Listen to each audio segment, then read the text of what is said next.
మేము గీతాంజలి మూవీకి వచ్చాం. సినిమా అయితే చాలా బాగుంది. ఫస్ట్ హాఫ్ కన్నా సెకండ్ హాఫ్లో కామెడీ, హారర్, థ్రిల్లర్స్ చాలా బాగున్నాయి. హీరోయిన్ గారు 50 సినిమా ఇది. ఎంవివి గారు కూడా 2 పాత్రల్లో కనిపించారు. ఫస్ట్ పాత్రలో అయితే గుర్తుపట్టలేము, సెకండ్ పాత్రలో అయితే గుర్తుపట్టచ్చు. మేమైతే మా ఫ్యామిలీతో వచ్చాం. సినిమా ఒకసారి చూసినా మళ్ళీ మళ్ళీ చూడాలనిపిస్తుంది. కామెడీ అయితే ఇంకా బాగుంది, నవ్వు ఆపుకోలేము. ఇప్పుడే గీతాంజలి మూవీ అయితే మేము చూసి వచ్చాము. మన అంజలి గారు యాక్ట్ చేసిన మూవీ అనమాట. గీతాంజలి మళ్ళీ వచ్చింది. మూవీ అయితే మొత్తం చాలా బాగుంది, చాలా అంటే చాలా. మూవీ హర్రర్ కామెడీ అనమాట. హర్రర్కి అంటే ఎక్కడెక్కడ భయం రావాలి అలాగా ఫుల్ లాస్ట్ నుంచి ఎండింగ్ వరకు ఫుల్ కామెడీయే. ప్రొడ్యూసర్ గారు ఎంవివి గారు అనమాట. అతను 2 పాత్రల్లో కనిపిస్తారు. అసలు ఫస్ట్ పాత్రలో అయితే గుర్తుపట్టలేము, సెకండ్ పాత్రలో అయితే గుర్తుపట్టగలం. కానీ మూవీ మాత్రం చాలా అంటే చాలా బాగుంది, కామెడీగా ఉండి మీ ఫ్యామిలీస్తో వెళ్ళి చూడొచ్చు. లాస్ట్ టైం వచ్చిన గీతాంజలి సినిమాకి కొనసాగింపుగా వచ్చిన గీతాంజలి మళ్ళీ వచ్చిన సినిమా చాలా బాగుంది. హర్రర్ కామెడీ జోనర్లో తెలుగు సినిమాల్లో కూడా ఈ మధ్య కేడాకోల, భరతనాట్యం సినిమాల రేంజ్లో గీతాంజలి మళ్ళీ వచ్చిందనేది హర్రర్ కామెడీలో చాలా బాగుంది. ఇది మెథడ్ ఆర్టిస్టులు అనే దానికన్నా అది కాన్సెప్ట్లో దెయ్యాల చేత యాక్షన్ చేయించడం కూడా కొత్త కాన్సెప్ట్లా ఉంది. సినిమాలో ప్రొడ్యూసర్ ఎంవి సత్యనారాయణ కూడా 2 పాత్రలు చాలా బాగా చేశారు. సినిమా అత్యంతం కామెడీ బాగా ఆకట్టుకుంది. గీతాంజలి సినిమా చూసిన వాళ్ళకి బాగా కనెక్ట్ అవుతుంది. ఈ సమ్మర్ హాలిడేస్ ఎంజాయ్ చేయాలనుకునే వాళ్ళందరూ గీతాంజలి మళ్ళీ వచ్చిన సినిమా చూసి బాగా ఎంజాయ్ చేయగలరు. బొర్ర పాడైపోయిందండి సినిమా. చూస్తే మాత్రం మీ పిచ్చికిపోతారండి.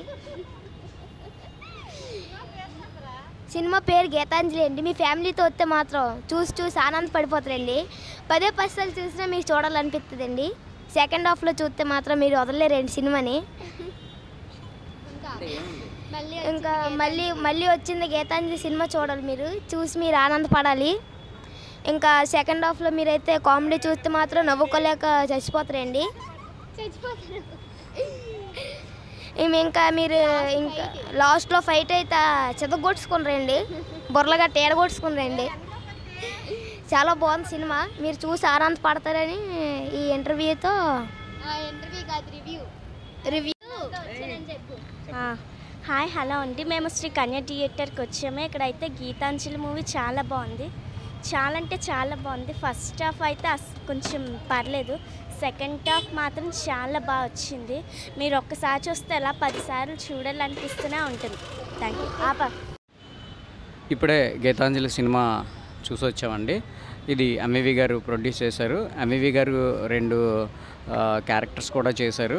ఫస్ట్ ఒక మాంత్రికుడి క్యారెక్టర్, ఇది ఎవరో గుర్తుపట్టరు కానీ మాకు బాగా తెలుసు. ఆయన మా నియోజకవర్గంలో పోటీ చేస్తున్నారు ఎమ్మెల్యేగా, అందుకని ఆయన నేను గుర్తుపట్టాను. ఇంకా సెకండ్ హాఫ్లో ఒక ఎస్సీ క్యారెక్టర్, సిఏ క్యారెక్టర్ ఒకటి చేశారు, చాలా బాగుంది. ఆల్మోస్ట్ సినిమా అంతా చూస్తే ఫస్ట్ హాఫ్ కొంచెం స్లోగా ఉన్న, సెకండ్ హాఫ్ మాత్రం కామెడీ. శ్రీనివాస్ రెడ్డి కానీ, చకలక శంకర్ కానీ, తర్వాత రాజేష్ కానీ, సునీల్ గారు వచ్చిన తర్వాత అయితే సినిమా ఒక పీక్స్కి వెళ్ళిపోయిందండి. అసలు మామూలుగా లేదు సినిమా, అందరూ చూడాలి. అంటే సెకండ్ హాఫ్ అయితే నవ్వులు హరివిల్ అయిపోతుందండి. సినిమాలో అసలు ఎవరు హాల్లో నవ్వకుండా అయితే ఎవరూ లేరు. మీరు కూడా మీ ఫ్యామిలీతో వచ్చి హ్యాపీగా నవ్వుకోండి. Thank you. ఇప్పుడే గీతాంజలి మూవీ చూసి వచ్చాము. వెనకట్ల పోస్టర్ కూడా కనిపిస్తుంది కదా. మూవీ అయితే చాలా బాగుంది, చాలా అంటే నిజంగా చాలా బాగుంది. త్రూ ఆన్ మూవీ ఫస్ట్ నుంచి ఎండ్ వరకు బాగా ఎంజాయ్ చేసాం. మేము ఫ్యామిలీతో కలిపి వచ్చాము. అండ్ హారర్ కామెడీ అన్నారు, నిజంగానే కామెడీగా ఉంది. అక్కడక్కడ భయపెట్టారు కూడా. హీరోయిన్ అంజలి తెలుగు అమ్మాయి, 50 మూవీస్ చేయడం అంటే చాలా పెద్ద విషయం ఈ రోజుల్లో తెలుగు హీరోయిన్. సో ఆవిడ చాలా బాగా యాక్ట్ చేశారు. అండ్ ప్రొడ్యూసర్ ఎంవివి గారు, ఆయన కూడా మూవీలో కనిపించారు. ప్రొడ్యూసర్ గారు 2 క్యారెక్టర్స్లో ఉన్నారు. ఒక క్యారెక్టర్ కొంచెం గుర్తుపట్టడం కష్టమే, ఫస్ట్ స్టార్టింగ్లోనే ఆయన కనిపించారు. అండ్ మూవీ అంతా ఓవరాల్గా బాగుంది, ఫ్యామిలీతో వచ్చి చూడొచ్చు. 1 మోర్ కూడా చూడొచ్చు. Thank you. సినిమా చాలా బాగుంది. గీతాంజలి ఇంత ఫస్ట్ హాఫ్ కంటే సెకండ్ హాఫ్ చాలా బాగుంది. యాక్టర్స్ అందరూ చాలా బాగా యాక్ట్ చేశారు. కామెడీ సూపర్గా ఉంది, సూపర్ కామెడీ ఉంది. కామెడీ సూపర్గా ఉంది. ఆర్టిస్ట్ అందరూ చాలా చక్కగా యాక్ట్ చేశారు. చాలా బాగుంది సినిమా. అన్న గీతాంజలి మళ్ళీ వచ్చిన movie review. Same first part ఎలా ఉందో సెకండ్ పార్ట్ కూడా అలాగే ఉందన్న. చాలా కామెడీగా ఉంది, చాలా హిలారియస్ గా ఉంది, చాలా బాగుంది. కామెడీ వాల్యూస్ అంటే మన శ్రీనివాస్ రెడ్డి, ఆత్రేయ, ఇలా శంకర్ ఎలా బాగా చేశారు. అందరూ చాలా బాగా చేశారు. ఫస్ట్ పార్ట్ లో ఎలా చేశారో అందరూ అలా బాగా చేశారు. చాలా బాగుంది. పార్ట్ 1 కి పార్ట్ 2 కి అంటే స్టోరీ లైన్ ఏంటండి? సేమ్ స్టోరీయా లేదా మార్చారు? కొంచెం డిఫరెంట్ గా ఉంటుంది.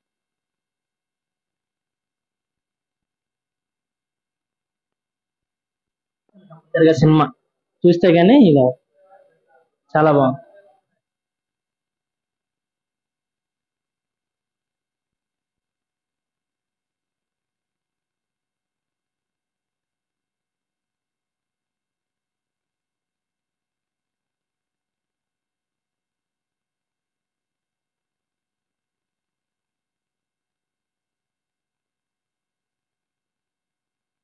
హాయ్ అండి, మేము ఈరోజు శ్రీ కన్య థియేటర్కి వచ్చాము. ఇది గీతాంజలి మూవీ మాత్రం చాలా బాగుందండి. సెకండ్ హాఫ్ మాత్రం బుర్రపాడండి. మీరు కానీ ఒక్కసారి చూస్తే 10 సార్లు ఇంకా చూస్తూనే ఉంటారండి. అనిల్ గారు మాత్రం చాలా బాగా చేశారండి. అందులో సత్య గారు ఇంకా బాగా చేస్తారు. ఫుల్ కామెడీయేనండి. లొకేషన్ కూడా చాలా బాగుంది, హాల్ కూడా బాగుంది. హీరోయిన్ గారు మాత్రం అంజలి గారు మాత్రం చాలా బాగా యాక్టింగ్ చేశారు. ఇంకా వివి గారు కూడా యాక్ట్ చేశారు. ఎంవివి గారు కూడా చాలా బాగా ఇది చేశారు. లాస్ట్లో మాత్రం చాలా బాగుందండి fight. Okay, thank you. Hello guys, Geethanjali మళ్ళీ వచ్చిందనే మూవీ కోసం వచ్చాను. మూవీ అయితే చెప్పడానికి మాటలు కూడా సరిపోయి, ఎందుకంటే అంత బాగుంది. పార్ట్ 1 కి పార్ట్ 2 అంటే ఇంక కొత్తగా ఎలిమెంట్ చేస్తారంటే దానికి డబుల్ ఎలిమేషన్ చేశారు. అసలు చెప్పాల్సిన లేదు. శంకర్ కానీ లేదా ఈయన పేరు తెలియదు మనకి, ఆయన కానీ శ్రీనివాస్ రెడ్డి కానీ అసలు క్యాస్ట్ అయితే సినిమాలు ఎంతమంది ఉన్నారో దానికి డబ్బులు వాళ్ళు 100% పెర్ఫార్మెన్స్ ప్రాణం పెట్టేశారు. గీతాంజలి గారు చెప్పాల్సిన, ఎందుకంటే ఇద్దరు అక్క చెల్లెలుగా చేశారు. పార్ట్ 1 కి పార్ట్ 2 లో ఇద్దరు అక్క చెల్లెలు కాంబినేషన్ ఒకటే. చెల్లి కోసం అక్క వచ్చింది. స్టోరీ మొత్తం చెప్పేస్తే ఇంక మీ సినిమాకి వెళ్ళరు, ఎందుకంటే ఆ సినిమా ఎవ్రీ సెకండ్ ఒక ట్విస్ట్ లాగా, ప్రతి సీన్ ఒక కామెడీ ట్విస్ట్, అసలు మైండ్ బ్లోయింగ్. ఏంటంటే బ్యాక్గ్రౌండ్ స్కోర్ మోస్ట్ ఇంపార్టెంట్ ఒక హర్రర్ సినిమాకి. దానికి పీక్స్ అనమాట. దీనికి మ్యూజిక్ డైరెక్టర్ ఎవరో తెలియదు కానీ ఆయన అయితే చంపేశాడు సినిమాని. అంత బాగా తీసాడు. ప్రతి సీను టైటిల్ ఎలివేషన్ కానీ అసలు స్టోరీ కానీ కాన్వెంట్ గారు అయితే బాగా రాశారు. ఇంకా మాటలు లేవు. ఎందుకంటే ఇలా పార్ట్ 2 వైపు చూసుకోవచ్చు. పార్ట్ 3 కూడా నేనైతే ఎక్స్పెక్ట్ చేస్తున్నాను, ఎందుకంటే స్టోరీ అయితే different. Background score is very important, highlight. Story నేను పార్ట్ 3 కోసం వెయిట్ చేస్తున్నా. ఫ్యామిలీ చూడొచ్చు, చక్కగా చూడొచ్చు, ఎందుకంటే చిన్నపిల్లలను కూడా తీసుకోవచ్చు. మరీ అంత హర్రర్ అని కాదు, స్టోరీ ఉంది దానికి. ఆ స్టోరీ వెనకాల అసలు ఏం జరిగింది ఏంటో మూవీలో మీరే చూడొచ్చు థియేటర్లో. బ్యాక్గ్రౌండ్ స్కోర్ అసలు మామూలుగా స్టోరీ అంటే పార్ట్ 1 కి పార్ట్ 2 కి అసలు డిఫరెన్స్ ఏంటంటే సేమ్ స్టోరీయా లేదా ఈయన మార్చారా? ఏం హైలైట్ అయినాయి? పాత స్టోరీకి కానీ అది కానీ ఏదో different stories. First continue story, దీని ఇది సెకండ్ వచ్చింది. ఏంటంటే సెకండ్ లో స్టోరీ ఏంటంటే చక్కగా ఒక డాన్స్ గురించి, ఒక ఫ్యామిలీ గురించి చెప్పిన స్టోరీ ఇది. అంటే పార్ట్ 1 కి పార్ట్ 2 కి కనెక్షన్ ఉందా? మధ్య ట్విస్ట్ ఉన్నాయి అన్నారు. అది ఇప్పుడు చెప్తే నేను చూడరు జనం. థియేటర్కి వచ్చి ఆ ట్విస్ట్లు ఏంటి అవేంటి మొత్తం వచ్చి చూస్తే చాలా చక్కగా, చాలా హ్యాపీగా నవ్వుకోవచ్చు. పెట్టిన డబ్బులకి నిజంగా హ్యాపీగా ఫ్యామిలీ మొత్తం చూడొచ్చు. ఈ వారం ఫ్యామిలీ సినిమా ఏంటంటే గీతాంజలి. అంజలి గారి 50th సినిమా కదా, సో తను హిట్ అనేది వచ్చిందా లేదా? వచ్చింది, హిట్ అనేది వచ్చింది. ఎందుకంటే కంపల్సరీ వచ్చింది. అంజలి గారు క్యారెక్టర్ లో అంతకుముందు ఒక్కొక్క సినిమాలో ఒక్కొక్క క్యారెక్టర్, ఈ సినిమాలో ఇంకో క్యారెక్టర్. అసలు చాలా బాగా చేసింది అంజలి గారు, చాలా అంటే చాలా బాగా చేసింది. అంటే తన 50th మూవీ ఇంకే జానర్ చేసి కానీ గీతాంజలి పార్ట్ 2 చేయటం అనేది స్పెషలే. బట్ ఆడియన్స్ కి ఎలా రియాక్షన్ వస్తుంది? ఆడియన్స్ కి 50 సినిమా ఇదే చెయ్యాలి. ఎందుకంటే ఆడియన్స్ కి ఫస్ట్ మనం అంజలిని ఆదరించారు, చాలా బాగా అంజలిని ఆదరించారు. అదే 50 సినిమా కాబట్టి మళ్ళీ గీతాంజలితోనే రావాలి. అందు గురించి కంబ్యాక్ ఇచ్చింది గీతాంజలితో. క్లైమాక్స్ అది అనేది ఎలా ఉందండి? చాలా బాగుంది. క్లైమాక్స్ అనేది చాలా బాగుంది. అసలు అసలు మేము ఊహించలేదు. క్లైమాక్స్ చాలా బాగుంది, చాలా చక్కగా ఉంది. ఇంటర్వ్యూలో ట్విస్ట్ ఉందన్నారు, అది ఏంటిదన్న పాయింట్? ఇంటర్వెల్ ట్విస్ట్ ఉంది, కానీ ఏంటంటే ఒకటి ఇప్పుడు నేను మొత్తం ఎక్స్ప్లెయిన్ చేస్తే సినిమా తెలిసిపోద్ది. కంపల్సరీ ఫ్యామిలీతో వచ్చి చూడాల్సింది. మన గీతాంజలి మూవీ రివ్యూ చెప్పండి. చాలా బాగుంది, శకల శంకర్ సత్యరాజేష్ కామెడీ టైమింగ్ చాలా బాగా చేశారు. పార్ట్ 1 కి పార్ట్ 2 కి డిఫరెన్స్ ఏమైనా ఉంది? చెప్తే థ్రిల్ ఉంటుంది, థియేటర్కి వెళ్ళి చూస్తే బాగుంది. అంటే అంజలి గారిది 50వ సినిమా, 50వ సినిమా ఇది. సో తన స్టోరీ ఎంచుకోవటం ప్లస్ మైనస్ అనేది? ప్లస్ మేడం అంజలి మ్యామ్ చాలా బాగా చేశారు, క్యారెక్టర్ లో నిమగ్నమయ్యారు. అంటే బ్యాక్గ్రౌండ్ స్కోర్ ఎలా ఉంది? సాంగ్స్ కానీ బ్యాక్గ్రౌండ్ స్కోర్ హైలైట్ గా ఉన్నాయా? అంతా బాగుంది, థియేటర్కి వెళ్ళి చూస్తే ఇంకా బాగుంటుంది. ఈ మూవీకి రేటింగ్ ఎంత ఇస్తుంది?